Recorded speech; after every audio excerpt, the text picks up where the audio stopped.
السلام علیکم ورحمۃ اللہ وبرکاتہ۔ کیا حال ہے 6 کلاس؟ سب ٹھیک ہے؟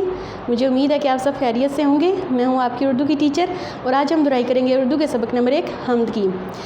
ویڈیو کو آپ نے غور سے دیکھنا ہے۔ اسکول کی طرف سے آپ کو یہ اسیسمنٹ شیٹس دی جائیں گی۔ یہ ویڈیو آپ کو اسیسمنٹ شیٹ حل کرنے میں بہت مددگار ثابت ہوں گی۔ شروع کرتے ہیں۔ سب سے پہلے آپ نے اپنی کتابیں سامنے رکھنی ہے۔ بورڈ پہ بھی آپ کو لکھا ہوا نظر آ رہا ہے۔ سبق نمبر 1 حمد۔ حمد ایسی نظم کو کہتے ہیں جس میں اللہ تعالیٰ کی تعریف بیان کی جائے۔ حمد کو اسماعیل میٹھی نے لکھا ہے۔ سب سے پہلے ہم اشعار سے سٹارٹ کریں گے۔ جو چیز خدا نے ہے بنائی، ظاہر اس میں ہے خوش نمائی۔ 7 مشکل الفاظ کے میننگ بھی دیکھیں گے۔ خوش نمائی، خوبصورتی۔ اس شعر میں شاعر اللہ تعالیٰ کی قدرت اور صفات کو بیان کرتے ہوئے کہتے ہیں کہ اس کائنات میں جو بھی چیزیں ہیں ان سب کے خالق اور مالک صرف اللہ تعالیٰ ہیں، یعنی کہ کائنات میں جتنی بھی چیزیں ہیں ان سب کو اللہ تعالیٰ نے ہی بنایا ہے، اور ہر چیز کو بنانے کا اللہ تعالیٰ کا انداز اتنا خوبصورت ہے کہ ہر چیز ایک دوسرے سے بے حد خوبصورت اور منفرد نظر آتی ہے۔ جس طرح انسانوں کے بنانے میں کوئی نہ کوئی کمی یا نقص ہو سکتا ہے، لیکن اللہ تعالیٰ نے جو چیزیں بنائی ہیں ان میں کسی قسم کی کوئی کمی اور نقص نہیں ہے۔ شعر نمبر 2۔ کیا خوب ہے رنگ ڈھنگ سب کا، چھوٹی بڑی جس قدر ہیں اشیاء۔ رنگ ڈھنگ یعنی کہ طور طریقہ۔ اس شعر میں شاعر بتا رہے ہیں کہ اللہ تعالیٰ نے جو بھی چیزیں بنائی ہیں وہ ایک دوسرے سے منفرد ہیں، وہ چیزیں چھوٹی ہیں یا بڑی ہیں، ہر چیز کی خوبی الگ ہے، ہر چیز کی شکل الگ ہے، اور ہر چیز جو ہے وہ ایک دوسرے سے بہت ہی منفرد ہے۔ کتاب پہ آپ نے دیکھنا ہے۔ ہر چیز کی ہے ادا نرالی، حکمت سے نہیں ہے کوئی خالی۔ یہاں پہ شاعر اللہ تعالیٰ کی مزید قدرت اور صفات بیان کرتے ہوئے کہتے ہیں کہ اللہ تعالیٰ نے جو بھی چیزیں بنائی ہیں ہر چیز جو ہے وہ ایک دوسرے سے انوکھی ہے، ہر چیز کا انداز جو ہے وہ ایک دوسرے سے مختلف ہے۔ اللہ تعالیٰ نے کوئی بھی چیز جو ہے بے مقصد پیدا نہیں کی، ہر چیز کے پیدا کرنے میں کوئی نہ کوئی مقصد ضرور ہے۔ اللہ تعالیٰ نے ہر چیز کے پیدا کرنے میں کوئی نہ کوئی مصلحت ضرور رکھی ہے۔ شعر نمبر 4 دیکھیں۔ ننھی کلیاں چٹک رہی ہیں، چھوٹی چڑیاں پھدک رہی ہیں۔ چٹکنا یعنی کہ کلیوں کا کھلنا۔ جب باغ میں چھوٹی چھوٹی کلیاں کھلتی ہیں تو باغ کا منظر بہت ہی خوبصورت نظر آتا ہے۔ یہاں پہ شاعر جو ہے باغ کے منظر کی تصویر کشی بیان کرتے ہوئے کہتے ہیں کہ جب باغ میں کلیاں کھلتی ہیں اور ان پہ چھوٹی چھوٹی چڑیاں آ کے چہکتی ہیں، اچھل کود کرتی ہیں تو باغ کا منظر بہت ہی خوبصورت نظر آتا ہے۔ اس کی قدرت سے پھول مہکے، پھولوں پہ پرند آ کے چہکے۔ یہاں پہ شاعر اللہ تعالیٰ کی ایک اور تخلیق کو بیان کرتے ہوئے بتا رہے ہیں کہ اللہ تعالیٰ نے باغ میں جو خوبصورت پھول پیدا کیے ہیں، جب ان کی خوشبو ادھر ادھر بکھرتی ہے تو باغ کا جو منظر ہے وہ نہ صرف خوبصورت ہوتا ہے بلکہ ماحول بھی جو ہے خوشبودار ہو جاتا ہے، اور جب پرندے آ کے چہچہاتے ہیں، شرارتیں کرتے ہیں تو نہ صرف دل کو اچھا لگتا ہے بلکہ سکون بھی محسوس ہوتا ہے انسان کو۔ چڑیوں کے عجیب پر لگائے اور پھول ہیں عطر میں بسائے۔ اس شعر میں شاعر بتا رہے ہیں کہ جب ہم چڑیاں دیکھتے ہیں تو اس سے اللہ تعالیٰ کی کاریگری اور مہارت کا پتہ چلتا ہے کہ اللہ تعالیٰ نے کتنے خوبصورت انداز میں چڑیوں کا پیدا کیا ہے۔ ہر چڑیا کا رنگ ایک دوسرے سے الگ ہوتا ہے، وہ ایک دوسرے سے مختلف نظر آتی ہیں، اور جب باغ میں وہ پھولوں پہ اچھل کود کرتی ہیں اور باغ کا منظر بھی بہت ہی خوبصورت لگنا شروع ہو جاتا ہے، اور باغ میں جو اللہ تعالیٰ نے پھول پیدا کیے ہیں وہ اگر مرجھا بھی جائیں تو بھی ان میں خوشبو جو ہے وہ بہت ہی خوبصورت محسوس ہوتی ہے۔ اگلا شعر دیکھیں گے۔ دن کو بخشی عجب صفائی، تاروں بھری رات کیا بنائی۔ اللہ تعالیٰ نے بہت ساری جہاں پہ تخلیقات کی ہیں وہاں پہ دن اور رات کو بھی بنایا ہے۔ دن کو انسان کام کاج میں مشغول ہوتے ہیں تو رات کو اللہ تعالیٰ نے آرام اور سکون کرنے کا ذریعہ بنایا ہے۔ دن بہت روشن اور چمکدار ہوتا ہے تو رات کو اللہ تعالیٰ نے خوبصورت بنانے کے لیے آسمان پہ ستارے پیدا کیے ہیں جو بہت ہی روشن ہوتے ہیں۔ مٹی سے خدا نے باغ اگائے، باغوں میں اسی نے پھل پکائے۔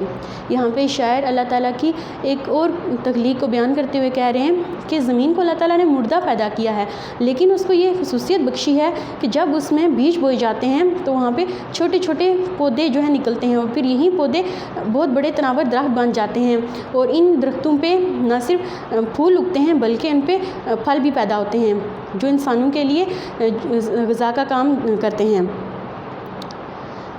میوے سے لدی ہوئی ہے ڈالی، دانوں سے بری ہوئی ہے بالی۔ یہاں پہ شاعر بتا رہے ہیں کہ اللہ تعالیٰ نے جو درخت پیدا کیے ہیں ان پہ جو پھول اگتے ہیں وہ بھی مختلف رنگوں کے ہوتے ہیں، اور جو پھل اگتے ہیں وہ نہ صرف مختلف رنگوں کے ہوتے ہیں بلکہ خوش ذائقہ ہوتے ہیں اور انسان کے لیے غذائیت اور صحت کا ذریعہ بنتے ہیں۔ ہر شے اس نے بنائی نادر، بے شک ہے خدا قوی و قادر۔ یہاں پہ شاعر اللہ تعالیٰ کی تخلیق کی قدرت کو بیان کرتے ہوئے کہہ رہے ہیں کہ اللہ تعالیٰ نے جو بھی چیزیں بنائی ہیں وہ بہت ہی قیمتی ہیں، ہر چیز جو ہے وہ اللہ تعالیٰ کی قدرت کا شاہکار ہے۔ یہاں پہ شاعر اللہ تعالیٰ کی دو صفات بیان کرتے ہوئے کہتے ہیں کہ اللہ تعالیٰ نہ صرف قوی ہے بلکہ قادر بھی ہے۔ اللہ تعالیٰ ہر چیز پہ طاقت رکھتے ہیں اور ہر چیز پہ قدرت رکھتے ہیں۔ اسی چیز کو قرآن مجید میں یوں بیان کیا گیا ہے، فَبِأَيِّ آلَاءِ رَبِّكُمَا تُكَذِّبَانِ، اور تم اللہ تعالیٰ کی کون کون سی نعمت کو جھٹلاؤ گے۔ جی پیارے بچوں، اب ہم سیکھیں گے خط لکھنے کا طریقہ۔ دیکھیں سب سے پہلے کہ خطوط نویسی ہوتی کیا ہے۔ خط جو ہے وہ تحریری ملاقات ہوتی ہے جس میں ہم ایک دوسرے کو اپنے حالات سے آگاہ کرتے ہیں، اسی لیے اسے عادی ملاقات بھی کہا جاتا ہے۔ اب ہم دیکھیں گے کہ خط کے اجزاء کیا ہوتے ہیں، خط کے اندر کون کون سے اجزاء شامل ہیں۔ سب سے پہلے خط کی پیشانی، یعنی کہ سب سے پہلے جب ہم خط شروع کریں گے تو ہم نے ابتدا کہاں سے کرنی ہے۔ اس کے بعد القاب و آداب، جب ہم خط لکھ رہے ہوں گے تو جس کو ہم نے لکھنا ہے اس کو ہم نے مخاطب کیسے کرنا ہے، کس انداز میں ہم نے انہیں بلانا ہے۔ اس کے بعد آ جاتے ہیں نفس مضمون پر، یعنی کہ خط لکھنے کا ہمارا مدعا کیا ہے، خط ہم کس مقصد کے لیے لکھ رہے ہیں، جس کو ہم نے خط لکھا ہے اس میں ہم اس سے کیا بات کر رہے ہیں۔ تو نفس مضمون میں ساری ہم اپنی بات لکھیں گے، جو مدعا ہے ہمارا ہم نے اس کو لکھنا ہے۔ اس کے بعد آ جاتا ہے اختتامیہ، جب ہم خط لکھ لیں گے، ختم کریں گے، اختتام اس کا کریں گے تو ہمارے الفاظ کیا ہونے چاہیے۔ جیسے خط شروع میں ہم نے خط میں القاب اور آداب لکھے تھے، اگر کوئی عمر میں ہم سے بڑا ہے تو ہم نے اس کو کیسے مخاطب کرنا ہے۔ جب خط کو ختم کریں گے، اختتام اس کا کریں گے تو ہم نے دعائیہ کلمات کہنے ہیں یا دعا دینی ہے۔ اگر چھوٹے ہیں تو ان کو کیسے بلانا ہے، بڑے ہیں تو ان کو کیسے بلانا ہے، اور پھر جب اختتام کریں گے تو پھر ہم نے کیسے اس کو ختم کرنا ہے۔ تو خط شروع کرنے سے پہلے ہم دیکھ لیتے ہیں کہ جو اس کی پیشانی ہے خط کی، تو یہاں پہ ہم کیا چیز لکھیں گے۔ خط کی پیشانی میں سب سے پہلے ہم لکھیں گے امتحانی مرکز۔ اس کے ساتھ ساتھ پیشانی میں دن اور تاریخ بھی آ جائے گی، تاریخ جو ہوگی اسی کے مطابق ہم تاریخ لکھ دیں گے، لیکن سب سے پہلے امتحانی مرکز ہی لکھا جائے گا۔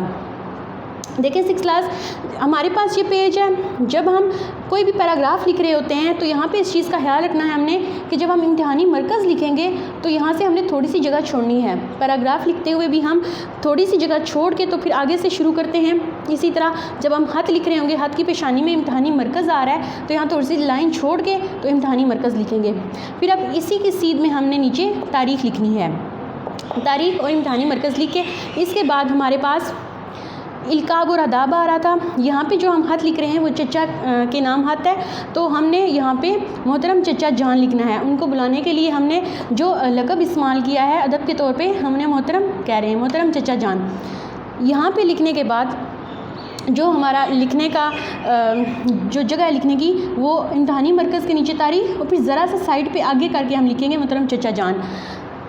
اب اسی طرح جو ہم انہیں مخاطب کر رہے ہیں تو اس کے لیے ہم کہیں گے السلام علیکم۔ یہاں پہ ہم نے اس چیز کا خیال رکھنا ہے کہ السلام علیکم لکھتے ہوئے ہم امتحانی مرکز جہاں پہ ہم نے لکھا تھا اسی کی سیدھ میں السلام علیکم لکھیں گے۔ یہاں پہ یہ غلطی ہو جاتی ہے کہ السلام علیکم لکھتے ہوئے اسٹوڈنٹ لام نہیں لکھتے، السلام لکھ دیتے ہیں۔ تو یہاں پہ ہم نے خیال رکھنا ہے کہ لام بھی لکھا ہوا ہو، اور یہاں پہ درمیان میں واو نہیں لکھنا، السلام واو علیکم نہیں لکھنا، السلام علیکم لکھنا ہے۔ پھر اس کے بعد فدائیہ کا نشان لکھ دیں گے، اور اوپر ہم نے یہ خیال رکھنا ہے کہ یہاں پہ کوما نہیں لکھنا، نہ ہی یہاں پہ ہم نے فل سٹاپ ڈالنا ہے۔ ٹھیک ہے، اب دیکھیں یہاں پہ ہمارے پاس اگلا جو پورشن آ رہا ہے وہ ہے نفس مضمون، یعنی کہ ہم جو خط کے اندر لکھ کے آ رہے ہیں، اصل بات جو ہے جو خط کے اندر ہو رہی ہے وہ کیا ہے، اس کو ہم مناسب انداز میں 4 یا 5 فقروں میں لکھ سکتے ہیں ادب سے بلاتے ہوئے۔ پھر اس کے بعد جو ہمارا خط لکھنے کا مقصد ہے وہ ساری بات ہم 3 یا 4 فقروں میں مناسب انداز میں لکھ دیں گے۔ پھر اس کے بعد آ جاتا ہے اختتامیہ۔ اگر کوئی آپ سے چھوٹے ہیں، کسی چھوٹے کو آپ خط لکھ رہے ہیں تو آپ نے دعا دینی ہے، دعا کے ساتھ خط کا اختتام کرنا ہے. لیکن اگر آپ اپنے سے بڑے کو لکھ رہے ہیں تو آپ نے یہاں پہ ادب کے ساتھ ان کو بلانا ہے، اور اس کے بعد سلام دے کے جو بھی خط لکھ رہے ہیں وہ اپنا نام لکھ دیں گے، اور اس کے بعد خط کا اختتام ہو جائے گا.